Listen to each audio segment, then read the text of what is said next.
In this tutorial, I'm going to show you how to remove borders here in Canva. Now, it doesn't matter what the border is on, the process is going to be the same. So whether the border is on an image or a frame or even a text box, again, is going to be the same. So let's go ahead and do this. If we click onto this image, we can see that it does have a border. Now to remove this, we want to come up to these three white lines just here where it says border style.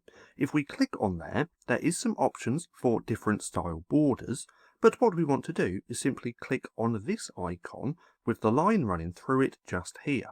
Then if we click on there, that has completely removed that border.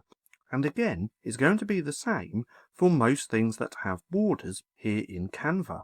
So if we click on this text box, then come to the three white lines just here, then click on this little icon, that has now been removed.